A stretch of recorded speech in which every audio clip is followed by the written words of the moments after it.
Hi. This is this is something that I want to say to myself when I was 15 years old. And I wish somebody would have told me this. I got this off Chelsea lately. What I would say to myself if I was 15 or 10 years old. I would say this to me, and I would say to this to any other 10-year-old girl that was surviving what I was surviving. I would say that you're in a battle. You're in a fight. And your parents came from an industrial age, and they didn't have any knowledge about money. They were just go to work and be a taxpayer. And your grandparents on your mother's side just had quite a few kids and lived in a small house. So your mom really didn't have a whole lot of opportunity for the guidance and for the learning to find out what her dream was. There just wasn't that much knowledge available, and some of it was intentional and still is today. And your father, I don't understand that side of the family. Your father is addicted to pornography, and he's going to start touching you when you're 11 years old. But you're gonna survive them because God hasn't made a man that can break your spirit. You're gonna survive everything, and you're gonna shine, and you're gonna help other people, and you're gonna be happy, and you're gonna wake up in your dream one day. You don't know that you're in a perilous fight. Nobody's told you this. And I would say to you that I'm sorry that we, society, all these years later, still haven't asked you, are you getting hit? Is somebody touching you at home?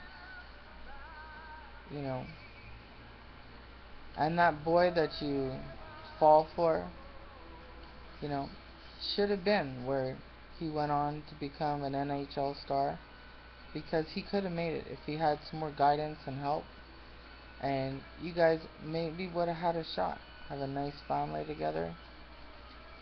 But he's looking for something that's inside of you but hasn't been actualized yet, you know.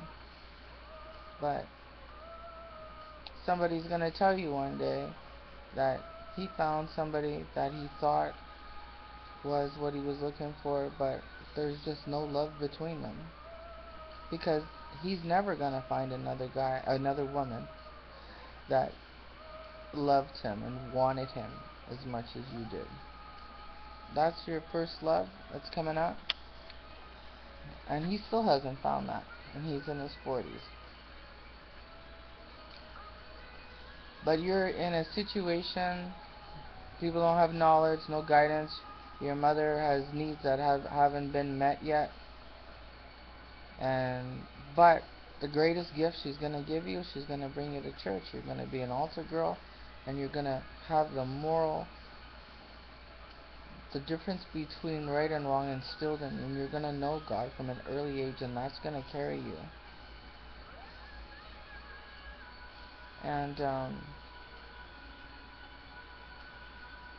And sometimes guys lie. Sometimes they manipulate, because you are a nice girl, you're a good person, and they want to be around you. They just don't want to do the work themselves, you know. And later on you're gonna meet a guy that does drugs, but you don't know that because you don't do drugs. And you're gonna be irresponsible, and you're gonna have a baby. You'll be pregnant at 20, and he's already had his first love. That's the drugs. But he's gonna stop doing the drugs. But you're gonna pay the price for him stopping. He doesn't beat you with his fists, but he beats you with his words. But you're gonna survive him. Your spirit is going to get louder and louder and louder, and know You're supposed to be doing something, you just don't know what it is, because nobody explained it to you. But you're gonna make it. You're gonna go on, you're gonna have 2 kids with him, and then you're gonna call it. You're gonna probably wait too long, but you did call it and you got out. And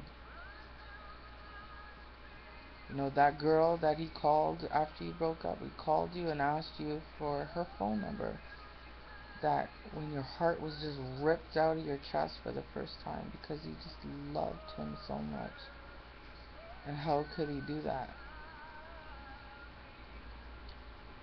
You know, that same girl was the one that when you went out with this other boy, nice boy, she liked him, but she didn't tell you that. He asked you, sure you don't like him? No, I don't like him. And you were expected once again to be a mind reader, which you're not. So you went out with him, and then she would say, do you want me to fix you something to eat? You'd be like, no, I'm not a big eater. Oh, here, have something to eat. Here, have something to eat. Here, let me make you some more toast. Let me make you some more toast. The same girl that stole your mother's jewelry the last time you saw her, and you're still waiting to see her all these years later. Because you never beat anybody in your life, but you just might give her a good pound right in the face for stealing your mother. Because that was your mama. And that's the girl that he called and asked for the phone number.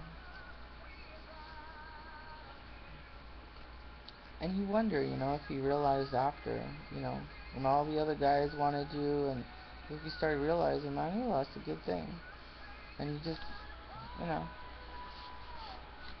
I don't know. But sometimes you meet somebody that you're supposed to be with at a young age, and she's in a bad situation. But don't judge her. It's not her fault. She's a kid. What's she gonna do? She don't have money, no knowledge. Nobody's protecting her. It's not, society's failed her.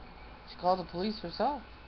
The schools didn't ask. She told the social worker, what her father was doing to her. Thankfully, it wasn't intercourse or anything oral, but everything else, all the name calling and the touching when she was sleeping, and there was more I'm not gonna get into, is, you know. But so, if you're that father, don't be that father, because you're gonna pay the price. Because I believe he's burning in hell right now, because he died a few years ago. And if you're that mother, you know, you, how dare you keep a child in that situation? That innocent kid, give her up. Give her to put her in a home where she feels safe and protected. You don't just go off to work when she gets home from school, and she has to deal with the mess that you decided to spend time, like all these years with. She didn't choose them, you know.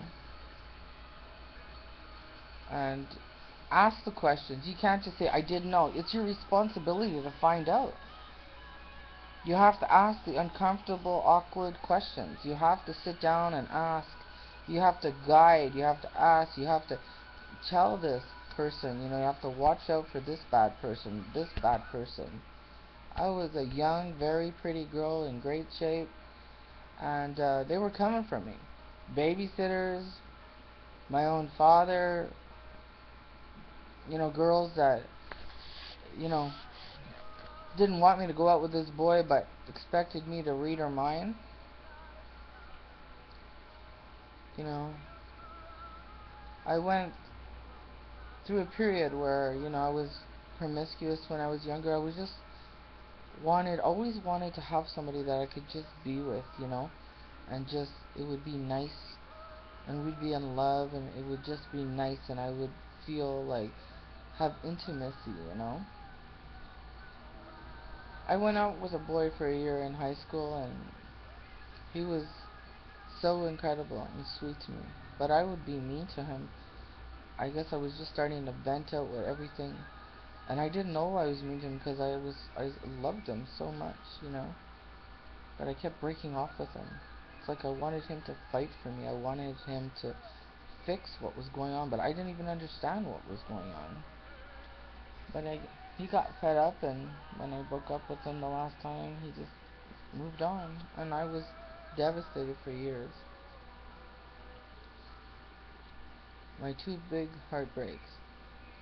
Mm. They never cheated on me though, because cheating's a deal breaker with me.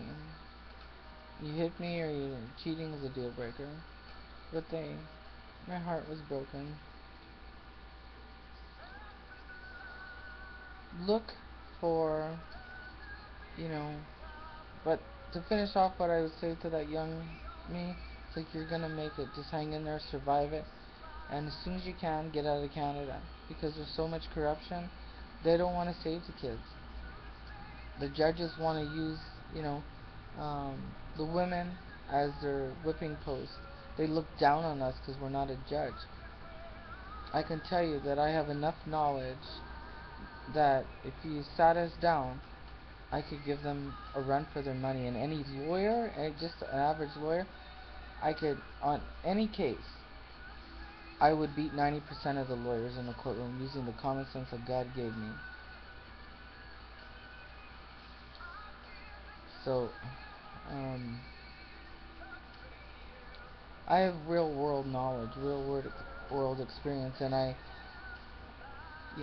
survived all of the hate that comes out of Canadian men towards women, and the irresponsibility that goes on in Canada. It's just horrendous what goes on. And so many people have dreams in Canada that don't come to life because of their situations. And some spirits within the people are stronger than others. Sometimes a person just gives up. But sometimes they don't give up in silence. They start going after women and kids and looking to vent it out, because that's not how it was supposed to be for them, and they resent it. They're bitter. And then they start telling other people what to do and not to do. Don't dream this, don't this. They don't want you to do it. So you gotta kind of hunker down, and as soon as you can, make your move. Get to a safe place, and and you don't forget where you came from, and you just you do your part to try to make it better. And and to those two guys,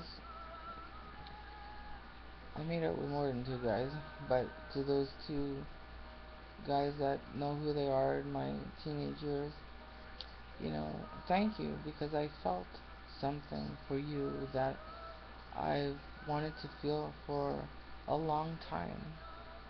And I don't have that feeling in my life, and I've questioned whether I would even try to allow that to happen again. But I am. My heart is still open.